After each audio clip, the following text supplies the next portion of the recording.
துருக்கியில இருந்து ஒரு பிரம்மாண்டமான கப்பல்ல தேவையான பொருட்கள் காசாவுக்கு அனுப்பப்பட்டிருக்கிறது. இது எகிப்தினுடைய துறைமுகத்தை சற்று முன்னால் வந்து அடைந்திருக்கிறது என்கிற செய்திகள் வெளியாகி இருக்கக்கூடிய நேரத்தில் இதற்குள்ளாக 871 டன் மனிதாபிமான உதவிகள் இருப்பதாகவும் 300 மின் உற்பத்தி இயந்திரங்கள், அதாவது ஜெனரேட்டர்கள், 300 ஜெனரேட்டர்கள் இருப்பதாக சொல்லப்படுது. கரண்ட் எடுக்கிறதுக்காக அனுப்பி இருக்கிறாங்க.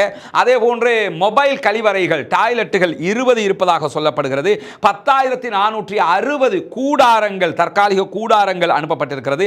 14,350 போர்வைகளும் அனுப்பப்பட்டிருக்கிறது என்கிற செய்திகளையும் துருக்கி இன்றைக்கு அறிவித்திருக்கக்கூடிய அதே நேரத்தில் ட்ரம்பினுடைய மத்திய கிழக்குக்கான தூதுவர் ஓரிரு நாட்களில் காசாவுக்கு செல்ல இருக்கிறார் என்கிற செய்திகள் வெளியாகி இருக்கிறது. கடந்த 3 தசாப்தங்களில் முதல் தடவையாக காசாவுக்கு செல்லக்கூடிய அமெரிக்க அதிபர் ஒருவருடைய தூதுவராக இவர்தான் இருக்க போகிறார். காசாவினுடைய நிலைமைகளை சென்று அவர் பார்வையிட போவதாக சொல்லப்பட்டிருக்கிறது. துருக்கி